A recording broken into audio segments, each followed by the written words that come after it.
Hey there. So if you're running a small business, you know the struggle, right? Trying to cut through all that noise. Well, today we are going to break down a really simple, but honestly, super powerful marketing framework. It's all about turning your size into your biggest strength. Let's jump right in. First off, let me ask you something. Does your marketing kind of feel like you're just shouting into a huge, crowded room, just hoping that anyone will listen? If that sounds familiar, trust me, you are not alone. It is the #1 trap that businesses fall into. And this quote right here, it's the absolute truth. It's basically marketing gospel. See, when your message is vague and generic, it doesn't really speak to anybody. It's just background noise. And that is the fastest way to burn through your time and your money. But don't worry, there is a much, much better way to do this. That's right. Your size is your secret weapon. As a small business, you have a superpower that those giant corporations have completely lost, the power to actually connect with people. You can talk directly to a specific group, become their absolute go-to, and tell a story they actually care about. So let's start with the first and honestly the most important key to making that happen. Okay, it all starts right here. Key #1 is knowing your customer inside and out. For just a minute, forget about which social media platform you should be on. Real effective marketing starts with people, not with platforms. And the best tool for this job? It's called a customer persona. Think of it like a character sketch for your perfect customer. You're not trying to describe every single person who might possibly buy from you. No.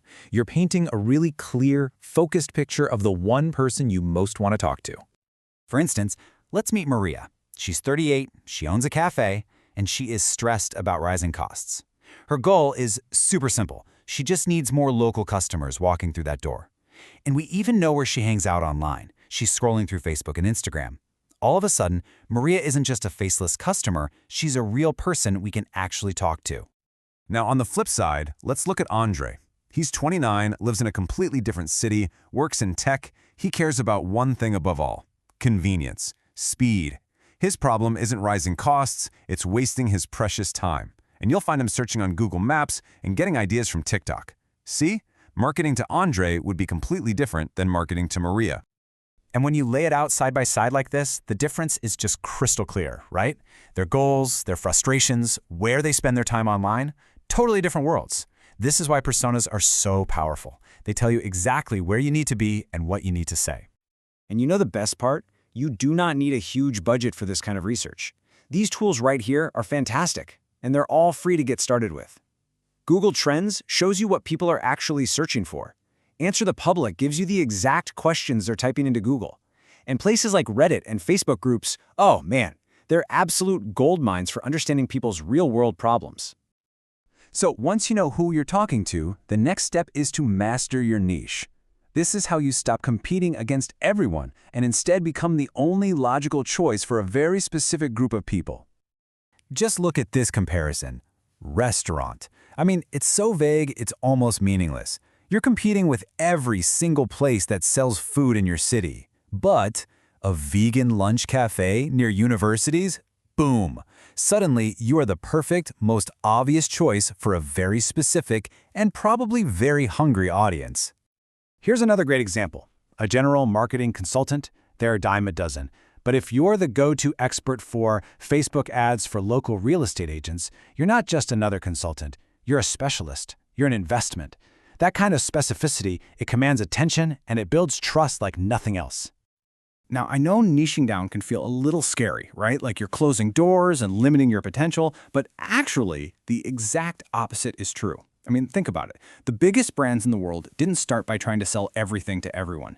Amazon started with just books. Nike? Just running shoes. You dominate your niche first, and then you can think about expanding. Okay, so you know your customer and you've locked in your niche. The final piece of this puzzle is your story. Look, features and benefits are fine, but a story creates an emotional connection. It's what makes people choose you over all the other options. And it doesn't have to be some big, complicated thing. Just follow this super simple formula. You start with the problem, the thing your customer is actually struggling with. Then, you introduce your business as the solution to that problem. And finally, you describe the result, the amazing transformation they'll experience because of you. Problem, solution, result. That's it. It's that simple. And you have to remember this. People today are just so tired of those perfectly polished, soulless corporate ads. They can smell it a mile away. What they really want is authenticity. Your passion, your mission, the real reason you started your business. That's what builds genuine trust.